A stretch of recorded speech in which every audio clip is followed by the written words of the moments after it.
Here I am. Hi, guys, girls. This is Pete again. I just want to say couple of things before we read again from my book. In the last chapter, you met Emil, who was in an airport in Vietnam during the Vietnam War, and that's where I met Emil.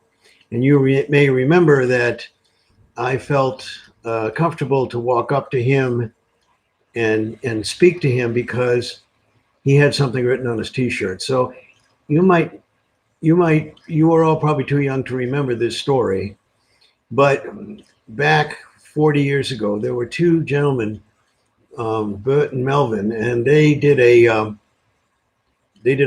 comic routine which was very popular here in Maine. They both had heavy Maine accents, just like some of your folks do,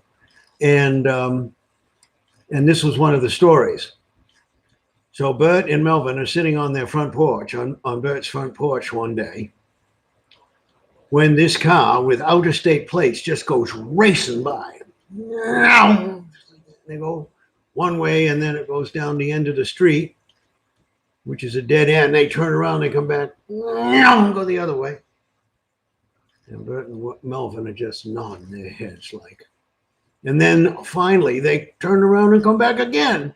And in a screeching stop with dirt flying, they look up at Bert and say, "Excuse me, can you tell me where East Vassalboro is?" And Bert looks at him and says, "Don't you move a goddamn inch." So years ago, people thought that was very funny.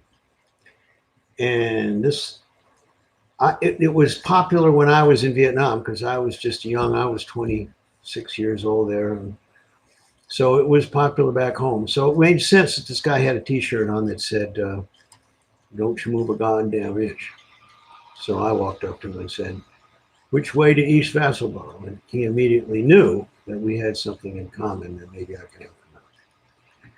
Okay, so we're going to start the chapter. This chapter is titled Berlin, Germany, 1936. This was just before the Second World War. The warehouse on Birchbuschstrasse, number 49, seemed dark and cold.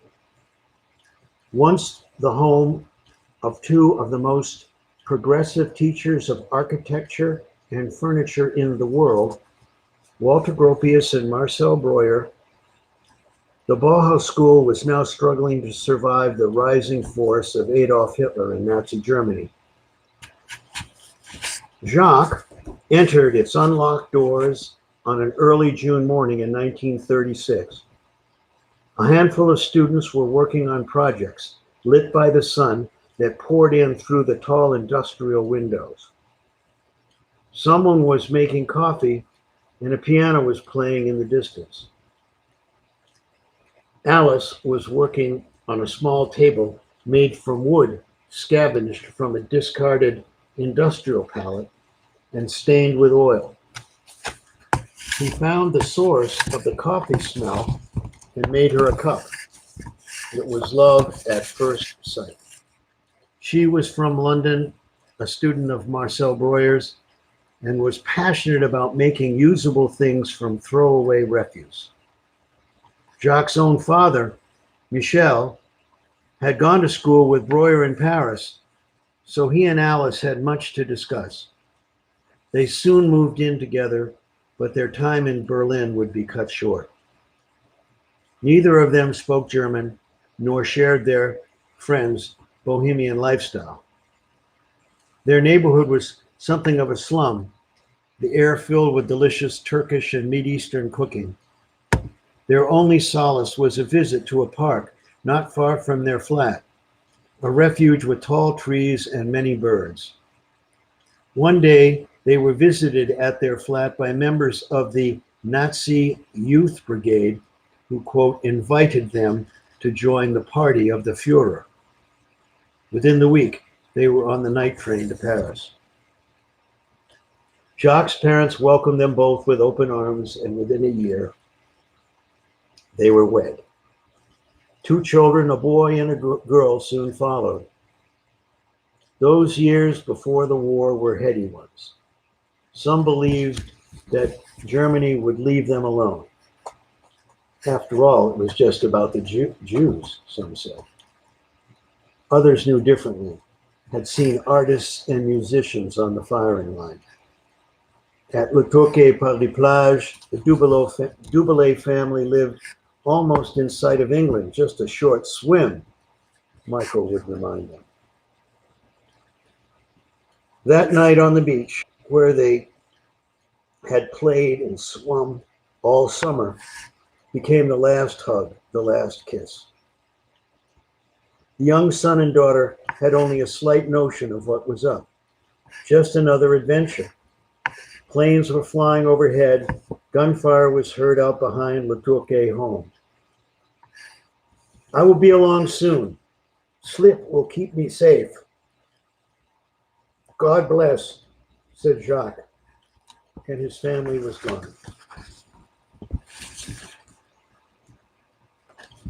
Easter, 1970.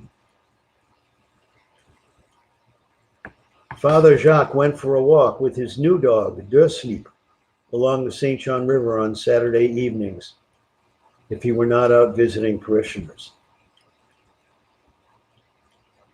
He would talk with his dog, like they were old friends, that passed stories back and forth to each other. Sleep, do you remember the story I told you about the night your father jumped into that dory with me? What faith did he have that we would survive?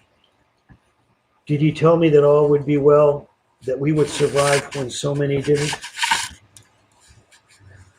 Well, Sleep, today I must tell the parishioners of St. Charles that the miracle is not that Jesus did not die. He did die on a Friday, and he knew he was going to die. Yet he did not stop it. This is the miracle, not the resurrection story that came 2 days later. He turned to his dog again. How do I tell him this? We have people from our parish now fighting in Vietnam. We have Emile, Frank, Pierre, all of them in harm's way. If they die in a faraway place, do we suggest that they may be born again? I don't think so. Does that mean that their deaths are in vain, somehow less worthy than if they could be born again? I don't think so.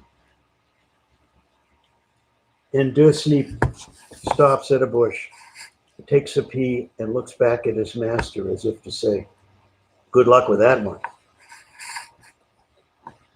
There was a strange car in the church parking lot when he returned from their walk. I was sitting in the front seat.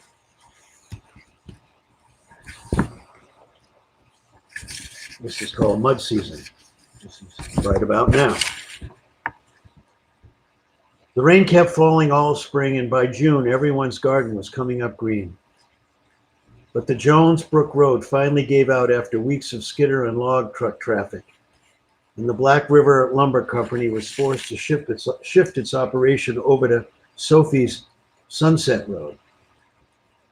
Residents there were outraged when the truckers disregarded the banded road signs. The head selectman called the state police, but they claimed they had no jurisdiction. Grandpa still bought Grandma to work and picked her up with the horses, and soon he was scooting his neighbors over the muddy road to and from town as well. The Forget-Me-Nots parking lot was filled to overflow with Sunset Road cars and Black River logging trucks. Everyone inside seemed to be on pins and needles. Even though the truckers were, quote, from away, Grandma managed to put a smile on everyone's face. She even brought her harmonica along one day and played it at lunch. Sophie's neighbor, Monica Bernard, lived further in on the Sunset Road and was due to have a child born in early May. Because of the bad road conditions, people wondered aloud if she should leave for the hospital well before her labor began. She already had a young family of 5 girls, and her husband worked an hour north in Fort Kent. Neighbors agreed that they would do what they could do to help. When her water broke on a Friday morning, Grandma got a call at the diner. She then called Sophie, who harnessed the horses and hooked up the team and headed towards Monica's. Grandma was between meals, so she left the diner and stationed herself at the entrance to the Sunset Road. Her plan was to stop any incoming logging traffic, so Sophie and her passenger, now in labor, would have a clear shot out. Francine Dubé would have a car at the diner to make the run to the Northern Maine Medical Center in Fort Kent. And Marie Dubé, Francine's sister, would return with Sophie to look after Monica's 5 kids. Sophie knew something was not right. After picking her passenger up, when they passed the Petite Brook Bridge, Monica had stopped talking and was breathing heavily. Sophie did not dare to kiss the horses into a trot because the road was so rutted and mud-filled. In the distance, she could see Route 161, where several logging trucks were pulled off to the side. Grandma assessed the situation upon the scoot's arrival on Main Street. She asked Sophie to park it as close to the diner's front door as possible. Two other truckers then arrived at the edge of the scoot with a long, narrow section of the diner's countertop onto which Monica slowly slid her body. Several men, other truckers, then gathered up 2 tables from the dining area, pushing them together to make one. Sophie then asked Jack and Jill to turn her scoot around and headed back up the Sunset Road with Marie Dubé, now on board, to babysit for Monica's family. Sophie headed out and down the road, but had to wait till supper to hear the rest of the story from Grandma. This was Grandma's report. Well, when Sophie left with Marie, one of the logging truckers, Chuck Renard, he's a cousin of Claudette's here in the village. Chuck asks for warm water to be boiled and for some towels. I say, hey, wait a minute. There is somebody coming to take her to Fort Kent.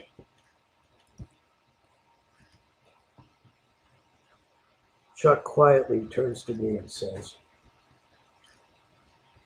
this baby is going to be born in the diner.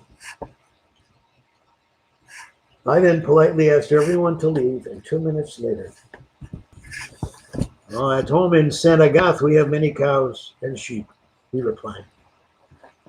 In spring, I do this every day. And just as Sophie pulled into the Bernard family yard, the phone call came through with the good news. Marie hopped off to be with the kids, and Sophie returned to the diner.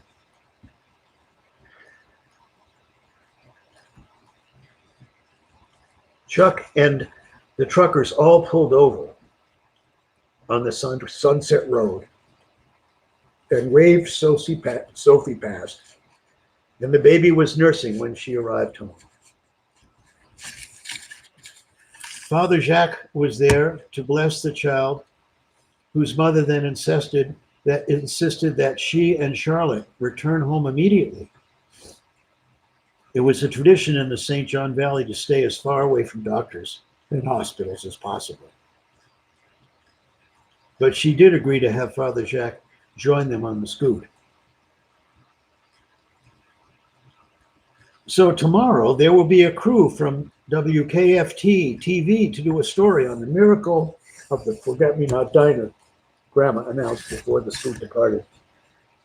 You must be here with Jack and Jill. I am afraid that Chuck will be too shy to attend.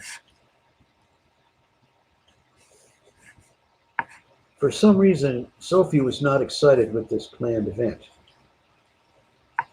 As she and the priest returned from taking the mother and daughter home, Sophie tried to work out her doubts.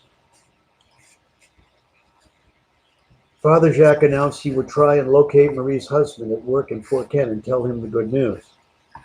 Jacques had no car.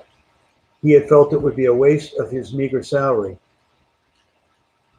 And all he had to do was walk down Main Street, and every passing car would stop to say hello and ask if he needed a ride. He loved being outside in the open air, visiting his parishioners who were housebound.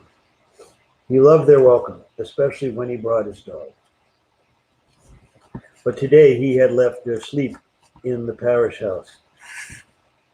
As they rode along over the bumpy road back to the diner, Jacques noticed Sophie's uncharacteristic silence. So, mon ami, what are your thoughts? Is it about the newborn? No, that was wonderful, how everyone joined in to help. It showed how the spirit of our village is still alive. What confuses me is that until today, I thought that these men, the truckers and the skidder operators, only as the ones who had destroyed the Sunset Road and the Jonesbrook Road and the surrounding forest. They came in here as if they owned the place. Yet that man, Chuck, today, who helped deliver Charlotte, he could not have been nicer. He was so gentle with that small child. And all the truckers who sprang to action, they were so great. They even pulled over when I passed them later on the road and waved. Maybe because of this baby, we have all become friends. So tell me more about what these men destroyed, Father Jacques requested. Maybe it's only what these men represent. Their logging here in our valley has caused the price that Grandpa and I will receive for the logs we cut this winter to be 1/3 lower than last year. That has never happened before. Always Parkman Lumber has paid us the top prices because our quality is so high. But these crews with their mechanized equipment are cutting everything, leaving nothing for the future and flooding the market with pine and spruce. My family and my neighbors have always left the best trees. Those men took the best. This is a crime, and I thought of these men as criminals. This is capitalism, smiled Father Jacques. Maybe, retorted Sophie, but Grandma sells coffee at the restaurant 6 days a week, and no one suffers. Marie sells her lettuce and potatoes to tourists in the summer, and no one suffers. That is capitalism. Why does logging have to be different? Sophie had to kiss the horses along as they were tired of pulling the scoop over the bumpy, bony road. What are you going to be doing this time next year? Asked the priest. I'm not sure. My teachers say I can win a scholarship to forestry school at Orono. But who would log with Grandpa when the snow arrives? Grandpa and Grandma cannot survive on income from the diner alone. And Emile is already tired of riding a skidder and wants to join the service. Who would be left to protect what we have left? What if you took off the winter term and went to school, spring, summer, and fall like you do now? You see, the priest went on, you need tools to protect this community, this way of life. You have great wisdom for the ways of nature and its animals. What you need are the tools to protect them from being destroyed. These tools are waiting for you at university. Just don't wait too long. For some unknown reason, Jacques felt their sleep resting between his feet on the scoop. even though he knew he was safely back at the parsonage.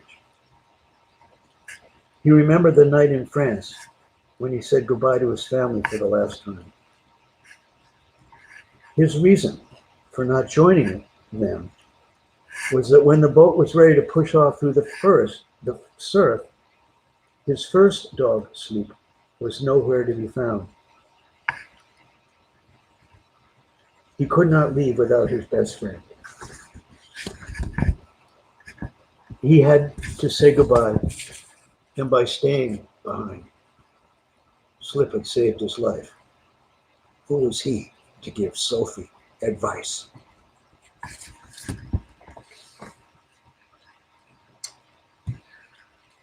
Whew, okay. Yeah. It's interesting, isn't it? When you write a book and you think, oh, you wrote a book, that was a lot of work and stuff like that. And you don't realize every day that that book contains you. It's part of me, and some of the stuff that it shows me about myself reminds me of sad things. I hope you all are staying safe out there. I didn't wear this today, but I will wear it now to say goodbye, au revoir. I will be back soon with you again. Until that time, be safe. Bye-bye.